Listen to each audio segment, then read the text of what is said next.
नमस्कार दोस्तों, easy news में आप सभी का स्वागत है। बहुत दिनों तक YouTube से दूर रहने के बाद फिर से हम आपके सामने आज से अलग अलग मुद्दों पर अपनी राय आपके सामने रखेंगे। लेकिन सबसे पहले आप सभी से यही गुजारिश है कि जो भी अब तक इस चैनल को सब्सक्राइब नहीं किए हैं वो इस चैनल को सब्सक्राइब कर लें। आज हम जिस मुद्दे पर बात करेंगे वो मुद्दा है प्रधानमंत्री नरेंद्र मोदी का अमेरिका दौरा। क्या प्रधानमंत्री नरेंद्र मोदी का ये दौरा सफल रहा? क्या ये दौरा प्रधानमंत्री का असफल रहा? भारत को इस दौरे से क्या मिला और भारत की छवि इस दौरे के बाद क्या बनी? इसी को लेकर कई तरह के मुद्दे हैं जिसको हम आपके सामने रखेंगे। मैं लगातार जब से प्रधानमंत्री नरेंद्र मोदी भारत से अमेरिका के लिए रवाना हुए हैं तब से मेरी कोशिश थी कि हर वर्ग को जो प्रधानमंत्री नरेंद्र मोदी के विपक्ष में है और जो प्रधानमंत्री नरेंद्र मोदी के पक्ष में बोलते हैं उन्हें देखा जाए और समझा जाए कि क्या भारत को इससे क्या मिल रहा है और भारत को इससे क्या नुकसान हो सकता है। दरअसल प्रधानमंत्री का ये स्टेट विजिट था, मतलब कि किसी भी देश के आमंत्रण पर उस देश में अतिथि के तौर पर जाना। प्रधानमंत्री का ये दौरा कई तरीके से आप इसे सफल मान सकते हैं, लेकिन कई इस तरह के मुद्दे उठ रहे हैं जिसको लेकर विपक्ष प्रधानमंत्री को घेरने की कोशिश कर रही है। दरअसल हम सबसे पहले उन सभी मुद्दों पर बात कर लेते हैं जिसके कारण भारत और अमेरिका का एक नया दौर पार्टनरशिप में शुरू हो रहा है। दरअसल रक्षा प्रणाली को लेकर भारत और अमेरिका लगातार पास आ रहे हैं, क्योंकि चीन को काउंटर करने के लिए अमेरिका को भारत का साथ चाहिए और कहीं ना कहीं भारत को भी एक ऐसा पार्टनर चाहिए जो चीन को हर तरीके से काउंटर कर सके और उसमें अमेरिका एक महत्वपूर्ण रोल निभा सकता है।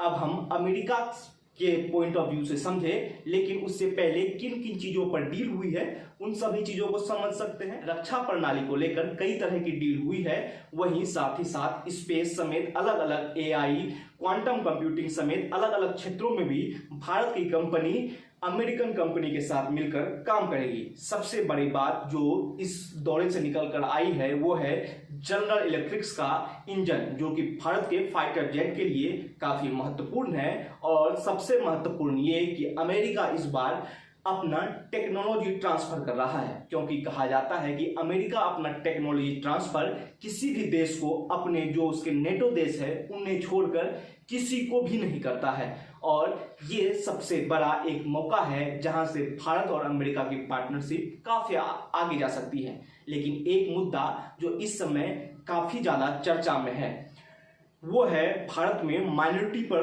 प्रधानमंत्री से पूछे गए सवाल को लेकर। अब इसको लेकर हर वर्ग इसे अपने अपने तरीके से इंटरप्रेट कर रहा है, देख रहा है क्या इससे भारत की छवि खराब हुई। वहीं दूसरा वर्ग जो प्रधानमंत्री के पक्ष में है उनका कहना है कि भारत के प्रधानमंत्री ने अपने बयान से ये बता दिया कि भारत में अल्पसंख्यक सुरक्षित है, उन पर किसी भी तरीके की दमन नहीं की जा सकती है। अगर आप मेरी राय पूछे तो मेरी राय इन दोनों से बिल्कुल अलग है। सबसे पहली बात जो सवाल वहां पूछा गया वो स्पेसिफिक भारत के मुस्लिम्स को लेकर थे। जो पत्रकार ने ये सवाल पूछा उनका ये कहना था कि क्योंकि उन पत्रकारों के मन में एक सवाल था कि भारत के मुस्लिम्स को दबाया जा रहा है और अल्पसंख्यक का मतलब उनके लिए मुस्लिम ही हो जाता है। भारत में कितने तरह के माइनॉरिटी रहते हैं शायद इसकी जानकारी हम लोगों में से सभी के भी नहीं हो। जैन, पारसी, कई अलग अलग तरह के माइनॉरिटी है।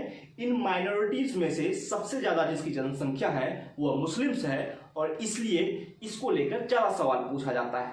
क्या भारत में मुस्लिम्स को दबाया जा रहा है? क्या भारत में मुस्लिम को आगे नहीं बढ़ने दिया जा रहा है? क्या भारत में मुसलमानों के खिलाफ एक दमनकारी नीति लाई गई है? ऐसा कोई कानून भारत में मौजूद नहीं है। बात हो गई लड़ाई, मॉब लिंचिंग, ये किसी भी समाज में गलत है और ये नहीं होना चाहिए और कहीं ना कहीं ये सरकार की जिम्मेदारी भी है कि वो इसे रोके। लेकिन अगर आप इसे वेस्ट मीडिया के पॉइंट ऑफ व्यू से देखें तो आपको दिखेगा कि वो अतीक अहमद और अशरफ में भी माइनॉरिटी को ढूंढ लेते हैं। आप BBC की रिपोर्ट को जाकर पढ़ेंगे तो आपको दिखेगा कि उन्होंने अतीक अहमद को एक माइनॉरिटी किलिंग को, एक MP के किलिंग के तौर पर दिखाया था। अब लेकिन अब सवाल ये उठ जाता है, क्या वेस्ट मीडिया एक ही तरीके से भारत और जो एशिया पैसिफिक देश है उनको टारगेट करेगी? कहीं पर माइनॉरिटीज को लेकर बात हो जाती है, कहीं पर हिंदूज को लेकर बात हो जाती है, कहीं दूसरे जातियों को लेकर बात हो जाती है। क्या वेस्ट मीडिया माइनॉरिटी के सबसे बड़े अलंबरदार बन गए हैं? लेकिन सबसे बड़ा सवाल ये उठ जाता है कि ये वेस्ट मीडिया वो उस वक्त ये सवाल क्यों नहीं पूछ पाता जब इजराइल फिलिस्तीन पर बमबाजी करता है, जब वो मिसाइल दागता है तो वेस्ट मीडिया के मुंह से चू तक नहीं निकलती है। आप सबको एक तरीके से देखिए कि हर कोई इस वक्त अपने एक एजेंडे पे काम कर रहा है, वो पत्रकार हो, पॉलिटिशियन हो, चाहे व्यापारी हो, चाहे समाज का आम नागरिक, हर कोई अपने अपने हिस्से को लेकर आगे बढ़ रहा है। कोई भी न्यूट्रल तरीके से ये कोशिश नहीं कर रहा है कि हम दोनों तरफ के सोच को आगे लेकर बढ़े। प्रधानमंत्री नरेंद्र मोदी की तनकीद विपक्षी दल कई तरीके से कर रहे हैं। उन्होंने तो यहाँ तक भी ढूंढ लिया कि प्रधानमंत्री अमेरिका में जाकर टेलीप्रॉम्प्टर को देखकर पढ़ रहे थे। अब सवाल ये उठता है कि जब एक दो राजनयिक बैठ के बात कर रहे हो तो क्या वो अनर्गल बातें करेंगे? क्या वो फैक्ट बेसिस बातें नहीं करेंगे या उतनी बातें नहीं करेंगे जितनी होनी चाहिए? क्या कुछ भी जाकर एक अमेरिका के प्रेसिडेंट के सामने बोला जा सकता है? वो आप जो बाइडेन को भी देखिए, जब वो स्पीच दे रहे थे वो भी अपना पेपर साथ लेकर आए थे। उन्होंने भी अपने पेपर को पढ़कर बताया था कि क्या क्या चीजें भारत के साथ डील हुई है, हम भारत से किन किन मुद्दों पर बात करना चाहते हैं। लेकिन सवाल वही उठ जाता है कि आप जब विरोध करने के लिए जाते हैं, क्या विरोध का तरीका कुछ और हो सकता है? क्या प्रधानमंत्री के इस दौरे को लेकर भारत को क्या असफलता मिलेगी? भारत का कूटनीति रणनीति कहां से कहां शिफ्ट हो रही है?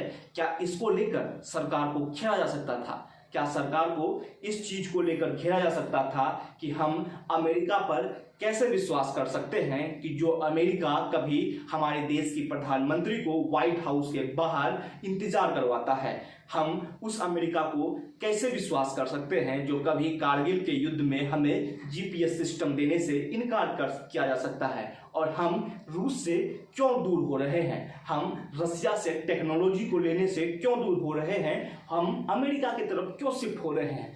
इन सवालों को लेकर विपक्ष अगर प्रधानमंत्री के सामने सवाल रखता तो कहीं ना कहीं ये एक ऐसी रिलायबल बातें होती, फैक्ट बातें होती जिस पर सरकार को घेरा जा सकता था। लेकिन विपक्ष इस तरीके से प्रधानमंत्री को घेरने की कोशिश कर रही है। आप एक माइनॉरिटी को समझिए, एक पत्रकार का प्रश्न जो इस समय विपक्ष का प्रश्न बन गया है। विपक्ष का कहना है कि आखिर ये चर्चा ही क्यों शुरू हुई कि भारत में माइनॉरिटीज को दबाया जा रहा है। लेकिन विपक्ष को उन पत्रकार के सवाल के बाद अमेरिका के राष्ट्रपति जो बाइडेन का आया जवाब नहीं दिख रहा है। उस जवाब में बहुत सारे जवाब, एक जवाब के अंदर हजारों जवाब निहित है कि भारत का औरा वहां तक पहुंच गया है कि अमेरिका जैसे देश भारत पे कुछ भी बोलने से पहले 100 बार सोच रहा है, क्योंकि भारत इस वक्त दुनिया का सबसे बड़ा मार्केट है। भारत इस वक्त दुनिया में सबसे बढ़ती हुई तेजी से अर्थव्यवस्था है और भारत का कंज्यूमर कंजम्पशन इस समय सबसे ज्यादा है और हर देश अपने एक इंटरेस्ट को दूसरे देश में देखता है और भारत हर देश से इंटरेस्ट को फुलफिल करने के लिए तैयार है। तो सवाल ये उठता है, जब अमेरिकी राष्ट्रपति बाइडेन भारत पे कुछ भी बोलने से पहले 100 बार सोच रहा है, तो वेस्ट मीडिया के एक प्रोपेगेंडे को लेकर हम क्यों आगे बढ़ जाते हैं? हमें क्यों नहीं समझ में आता कि भारत इस वक्त कहां से कहां जा रहा है? विपक्ष का काम है सरकार से सवाल पूछना, विपक्ष को सरकार से सवाल पूछना भी चाहिए, लेकिन विपक्ष को ये तय करना पड़ेगा कि भारत में इस वक्त जो भारत की राजनीति चल रही है वहां पर नेगेटिव पॉलिटिक्स का कोई जगह नहीं है।